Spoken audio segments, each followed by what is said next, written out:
Hello, and welcome to the Paperwork Workshop. We will be covering the plethora of assorted documents that are required for all the different types of moves we service. In Section 1, we will cover the following documents. Pay attention, because there will be a quiz.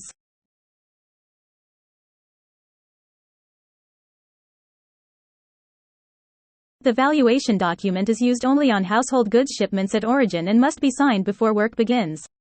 The customer must decide if they would like released value protection, which covers their shipment at 60 cents per pound and costs the customer nothing, or full value protection, which protects their shipment at a value determined by them at a minimum of $6 per pound.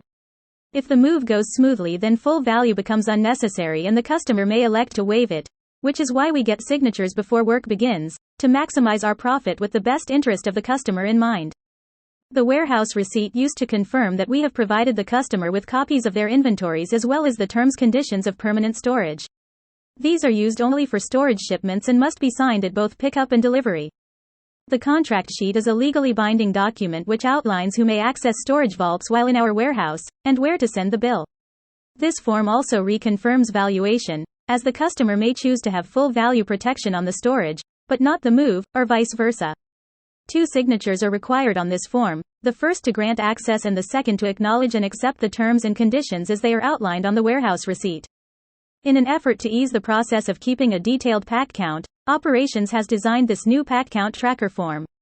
All standard cartons are listed.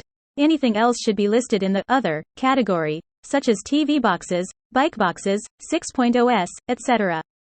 We keep descriptive inventories for anything that is coming into storage or leaving state lines. This is the best way to keep track of everything that is included within a shipment. We complete these inventories using an electronic system which assigns tag numbers, carton types, item descriptions and conditions to each item. There should be a pack and a load inventory. If they land on the same day, you'll complete only one combined inventory. We do not keep inventory for local or commercial moves unless explicitly requested. Just as we track the condition of items as we load them, it is also important to note any pre-existing damages or missing pieces while you pack. So if you notice any incomplete sets, or chipped dishes, or broken items as you pack, be sure to log them on the packing exception form. However, even if you have nothing to report on this form, it still must be signed by the customer.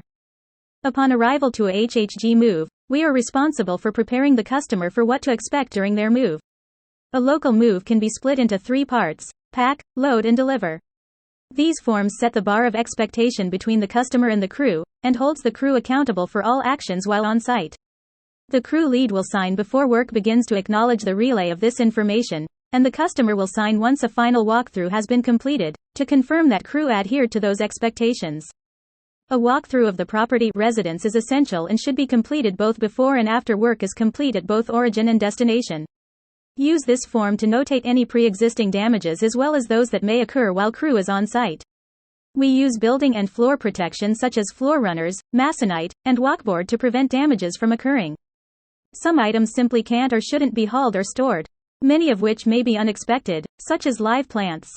To release us from liability, in the event that any of these items do end up on the truck or in a storage vault, this form must be either left on site with the customer OR signed and returned to operations with the rest of the paperwork. Named for the concept of checking off numbers drawn as they are called from a finite list. In his context, the finite list is the descriptive inventory. This form is used to verify that all listed items have been received by the customer at destination. It is recommended that the customer take the time to complete a full check-off, but they are not obligated to do so and may waive that right. If something comes up missing, a complete check-off becomes an important reference. Waiving it may lead to more significant complications. If you are driving a company truck, you must inspect it before it leaves the yard. We do this electronically, using the Whip Around app. It is very important that these are completed as operations is unable to backdate if you forget and job cannot be closed out for payroll without it. If the ticket does not get closed, you do not get paid. Anything coming into storage or leaving state lines must be weighed. We compute the total net weight of a shipment by calculating the difference between the weight of the full truck and the empty truck. The only people authorized to punch weights are operations, meaning David, Ryan, Jason, Brent or Sarah. Too many hands on the weight tickets led to missing tickets, incorrect tickets. Registration paperwork is completed by the salesperson at the time of booking and provides the crew with all of the information they need to complete the job. This packet is divided into 3 parts: the cover, the quote, and the survey. The cover sheet will be the first page of the packet. It contains contact information, addresses, dates, information about the residence, how prepared the customer is or isn't, and any important notes about the customer or any third-party services that may be needed. The survey is a complete breakdown, room by room, of all items being moved and the suspected carton size to packet. The last page of the survey will provide a complete pack count, detailing how much will be packed by the crew, carrier, and how much the customer is planning to have packed by the time crew arrives. Additionally, the survey provides a weight estimate. The final portion of the packet is the quote, which is an itemized breakdown of the total cost of the move. The quote is an estimate only and will be adjusted for actuals, i.e. actual time to complete the job, unless it's flat rated, actual crew size, actual pack count, and actual weight.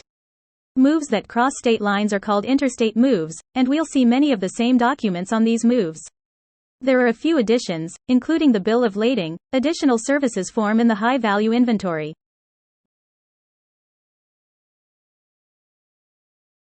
In much the same way that we need a passport when we leave the country, shipments require a bill of lading when leaving state lines. The bill of lading stays with the shipment driver and tracks its movement from the moment it leaves the customer's residence to the moment it arrives at its final destination. While the layout varies from job to job, this document reports who, what, when and where and how. Who is the customer? What is the customer declared value? When will it leave origin and arrive at destination? Where is coming from and going to? And how are we shipping it, loose or in crates? Signatures are required at every stage of the move. The AR-23 form, or Additional Services Performed form, is a very important document. If not completed correctly, it could greatly affect the commission paid. This form is where all packing, shuttle, extra stop, extra labor and nearly all other accessorial charges are documented. They need to be completed in their respective fields, initialed by the customer in the corresponding sections and finally signed by the customer and yourself at the bottom. Your accessorial charges should match what is detailed on the bill of lading. If you are being asked to perform a service that is not notated on the bill of lading, stop immediately and call the office. AR-23 is your money page, so take it seriously. An addendum to the descriptive inventory. The high-value inventory lists items considered to be worth more than $100 per pound. These items are pulled from the descriptive inventory so that the loading crew and/or driver know to keep an eye out for these items and handle with extreme care. As such, it must stay with the shipment driver and must be signed at origin and destination, even if it is blank. Due to the invasive nature of these two species of moth and their unfortunate effect on their environment, California is under strict quarantine instructions to prevent repopulation. Any shipment headed to California must be equipped with 2 checklists, completed by the customer, which identify from a pre-existing list which items are included within the shipment and confirms that those items have been thoroughly checked for moth and larvae. Anytime we load anything into crates, we take photos to hold ourselves accountable. These photos can be used to clear our name in the event of a damage claim. We use 3 kinds of crates: lift vans, TWCs and storage containers. Lift vans are used primarily on military and international orders, TWCs are used for interstate orders, and storage containers are used for anything that we bring into permanent storage. The final section will cover military and international paperwork. Most of it is the same, however the military has a couple specialized documents and there is often additional paperwork included that is not standard for every move.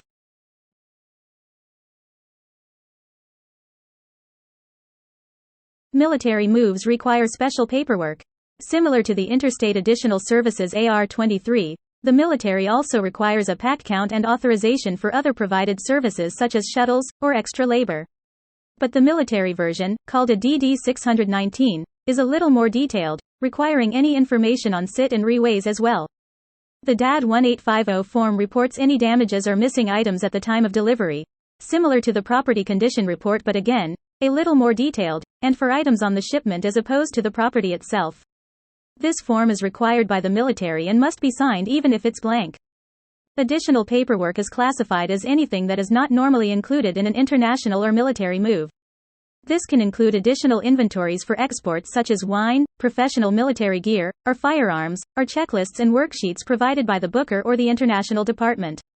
This can also include things that are regularly used on other types of moves, such as an international bill of lading, additional services, or the Military Property Damage Form, DP3.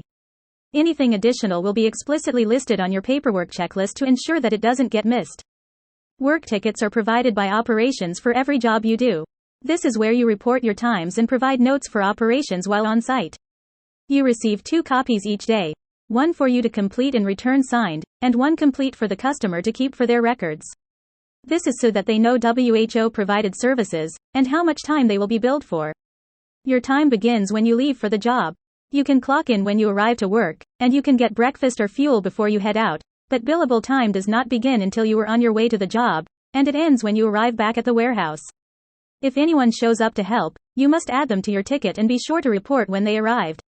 For pack jobs, be sure to keep their pack count separate. If anyone leaves early, you must report what time they left. Finally, be sure to read the special instructions at the bottom.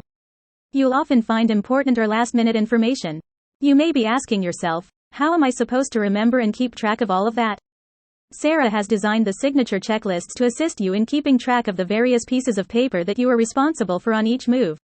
You should be used to seeing these by now, but the latest version now includes a signature section at the bottom.